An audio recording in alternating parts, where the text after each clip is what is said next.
The fact that we as human beings have a hierarchy of values where we perceive things based on what we value most, what we value least. And based on what we think is most valuable, we make decisions to want to accomplish that. And the things that we value least is the things that we don't want to do. And that's the thing that we have to get motivated to do. Whereas when you understand your highest values and know what your highest values are, you actually know what your inspirational point is.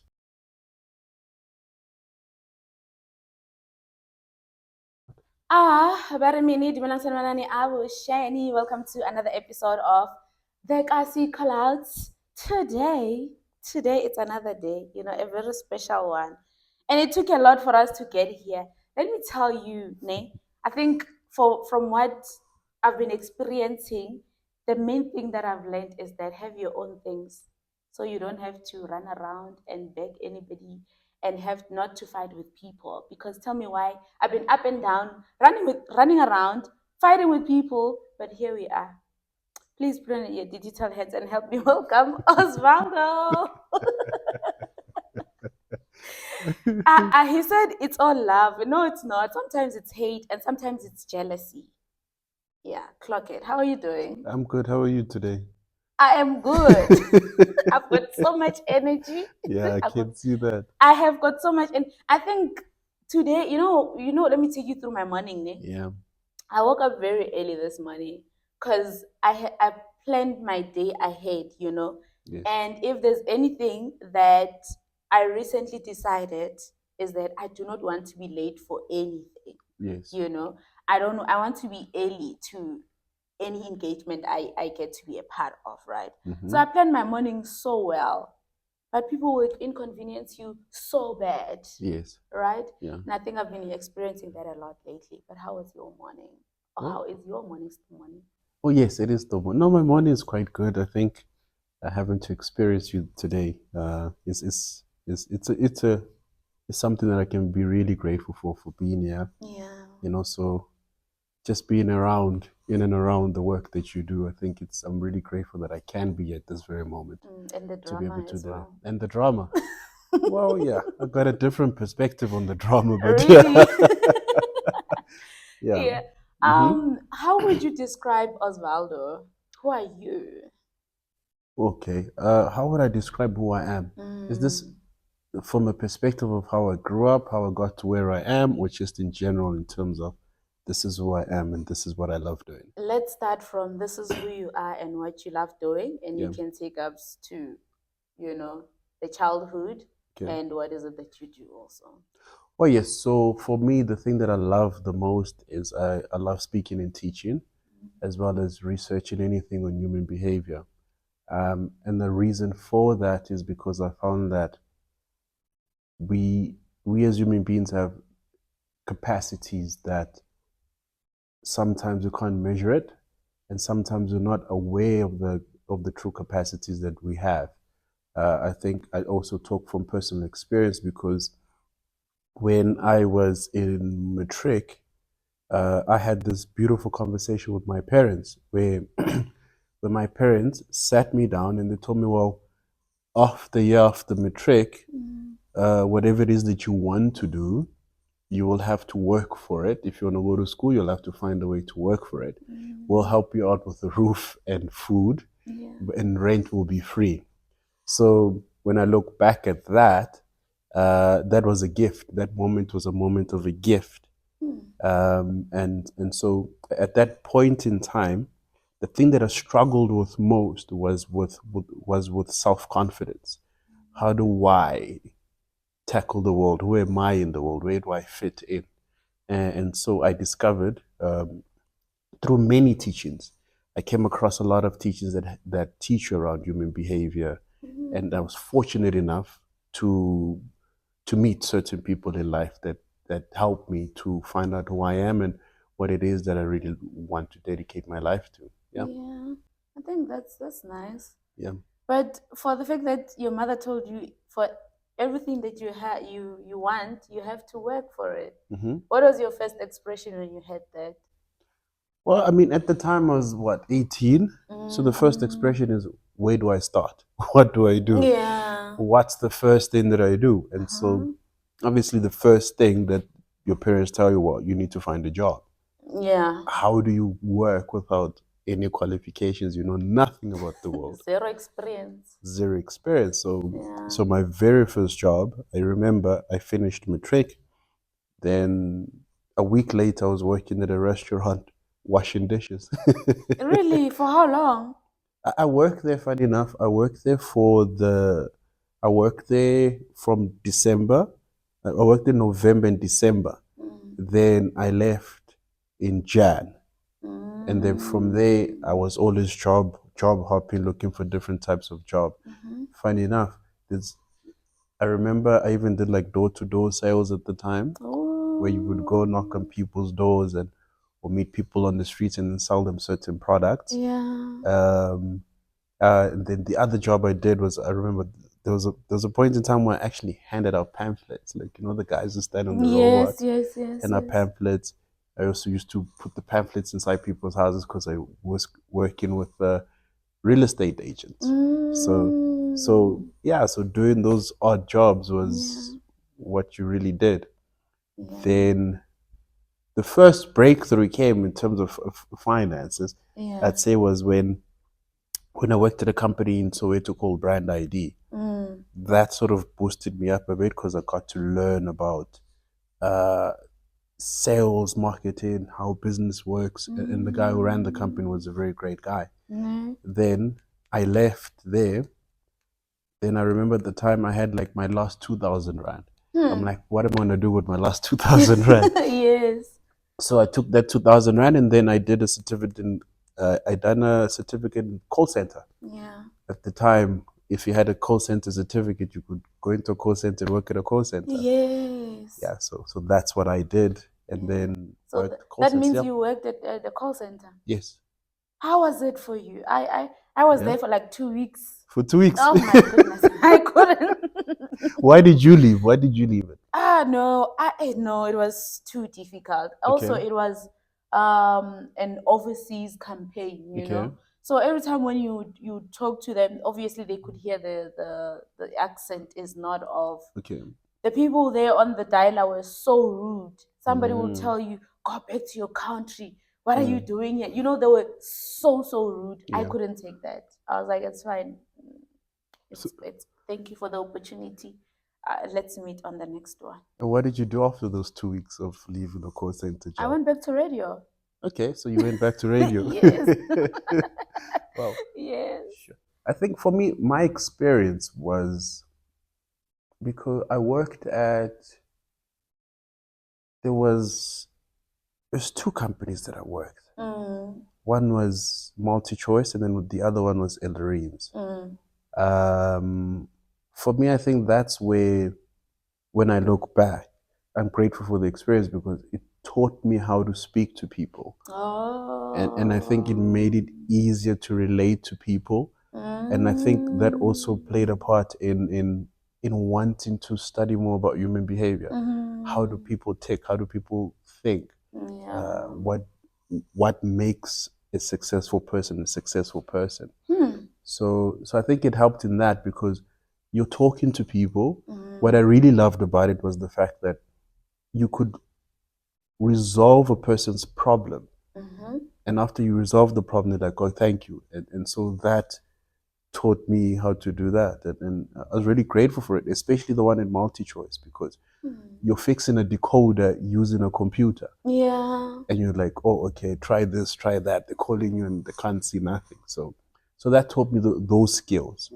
So I'm grateful for that experience. Yeah. Yeah. Besides have you learned human behavior elsewhere? Because I think we're gonna touch into that also. Oh yes. So for me, I was grateful because I came across the teachings of a gentleman by the name of Dr. John Demartini. So I remember my first experience with meeting him, but before I met him, there's a gentleman by the name of Chabara Mukhasi, right? Okay. So he was a good friend of mine, and we started a business together. And he gave me this disc. He's like, "Yo, I think you would really love listening to this. So I listened, and the person speaking there was Dr. Demartini. Yeah. I was like, wow, this guy's teachings are very profound. So, and then I had the opportunity to meet him because he's a global speaker. Yeah. Wherever he goes, he speaks. Then I had the opportunity to meet him. After I met him, like I met him live, face to face, and then there's a time he came to South Africa and I attended a talk of his.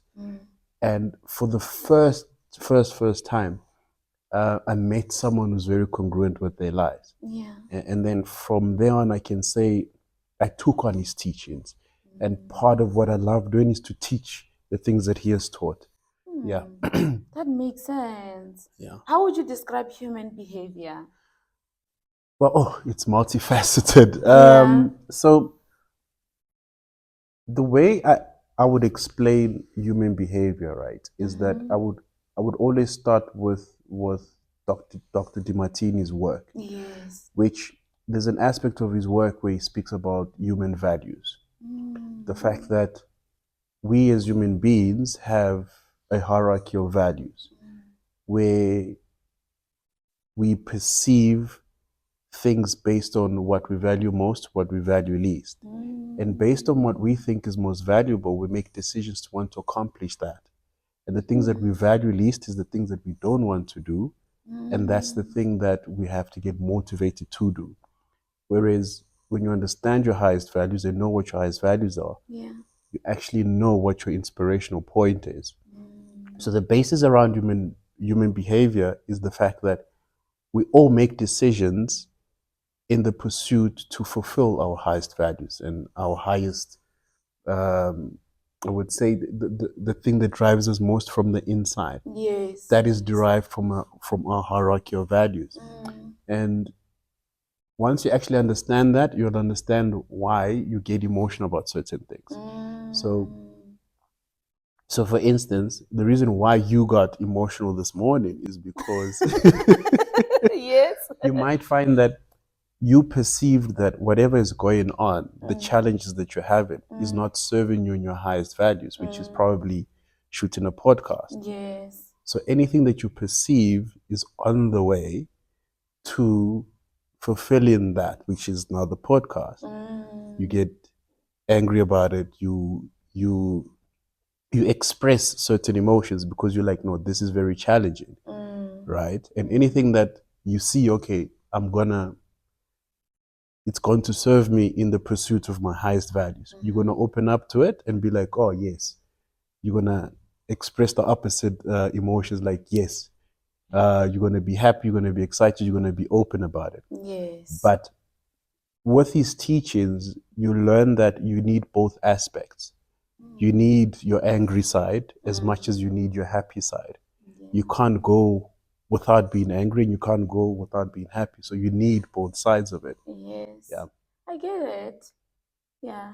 I'm trying to think of what happened this morning. Yeah. Yeah. So I think from what you've explained, right, Yeah. it makes sense, and you put it well in terms of the podcast, right? Let's tie it then into mental health because I think Yeah. they correlate, you know, in a way. But how would you correlate them or tie this relationship? Okay, with mental health. So Yes. my definition of mental health is how one relates mentally to the world. How are they perceiving and reacting to the world? That's how I would say my definition of mental health is how is an individual interpreting the world and therefore reacting to the world. When we apply that to mental health, you would see that, like I said, you need both sides of yourself. You need to get angry, and you also need the other side where you're happy as well. Now, you getting angry was a feedback to let you know that you perhaps have missing information about the order or the grand organized design of things, or that there's something you're not seeing. That's why you got emotional about it. Just the same way that when you're happy about something, you're happy about it because you don't see the other side to it. which we could say is sort of like the negative side to it. So you see too much positive, so you become too happy. Yeah. When you see too much negative, you express that anger. Mm-hmm. But with the work, again, with the Demartini method, which is the science that we apply, you will actually see that the person who made you angry was there to help you and to serve you. Because probably when that person made you angry, you had to stand up for yourself, right? And you standing up for yourself means now you had to put your foot down. And then you should know that next time you must not mess around with this one. Yes. Yeah. Yes. Which is an aspect of yourself that you need. Now the question now is, you can spend time being angry at the person, or you can go back and say, you know what, thank you for making me angry. These are the blessings that have come with it. So when we relate that to mental health, is you can have someone run a specific story for a long time. So you, for example, can take what happened today, and that now is the story that you can run for 3 months, 6 months. So you're judging the person based on a past event without, and so until you get to the point where you're like, okay, thank you for this experience, where you see the positive, like, oh, this is what I got from it. That's when you'll balance out that emotion. So, and then you'll start to relate to the person and to the world differently. I can never relate to that person. No, you can. No. Usually, I can. Usually, I take people within a day to realize that, oh, okay, no, you come back and be like, no, thank you. Because my personal story was like, I also had a story that I was running. Yes. And when I attended the breakthrough experience, that story was collapsed within, I would say, within 12 hours of doing the work. Yes. Right? But then the breakthrough experience is a 2-day training program that is run by Dr. Demartini. But I can tell you within 12 hours, I came out with love and gratitude for what my dad did, because I was working on my dad. Well, I came out with gratitude and I was like, no, thank you for actually leaving my mom and not being there for me full time, because I could see the blessing in it. Can you tell us about that? What was happening? What happened? Okay, so the story I was running, right? Yes. So before I attended the breakthrough experience was that I had a judgment because I didn't grow up with my biological dad, right? So the story that I was running, imagine running a story from a young age up until what, 28, 29, where the story I was running is that if my father had been around, things would have been different. Why was my father not around? Yes. I wish I grew up with my father. And so I compared everything that was happening to the misperception that my dad was not around. But in actual fact, when I did the exercise, which is the Demartini method, going in there, I saw that when my dad was not there, I grew up with my stepdad, but I don't even call him my stepdad. He's my father. Yes. And the way I grew up with him was the best experience that I could have, because he treated me like a son. So that taught me a different dimension of love. So when I came out of there, I was like, oh, okay, so I wasn't missing a father figure. It was just in a different form. Yeah. So having to experience that, I mean, imagine collapsing that story within that period of time. So it's like, wow, this is something that transforms your mental outlook on life. It makes sense. Yeah. But like, why would you think of your biological father, whereas Yeah. you do have a father figure? Yeah, because remember that conventionally we're taught that a father figure is someone that has created you. That's your father. That's your real father. Yes, yes. So that's the story that I was running. Oh, Right. I get you. So, and then I didn't see that in order for me to be where I am, I needed him to be missing in that form. So for a simple thing like, if he was still with my mom, you and I wouldn't have met. Yeah. So it's part of that. It's part of that order, the grand order of life and I how it get it. works. Yes. So just the same way with you is you getting pissed off this morning. I really was. Yes, it is Yeah. part of the grand order. So, for Mhm. example, you told me that when you were growing up, Mhm. people used to think they could take advantage of you. Yes, they could say whatever, however, you Yeah. know, because you're young, you can't say a word. You're not Hmm. gonna respond because they might beat you up. No, I think you're also scared of them in a Mm. way. Yeah. So how did that experience sort of like help you in being able to stand up for yourself? You're not gonna say a word and I'm gonna let it slide. Okay. Trust me, I don't care what's happening. I I think when it comes to that, timing does not even work with me. Okay. Don't, Mm-hmm. because I'm gonna take it there. Trust me.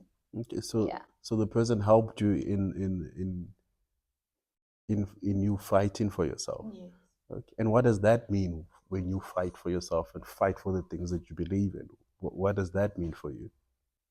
What do you mean? So so remember, you had a an interaction where you had to fight Yes. to get to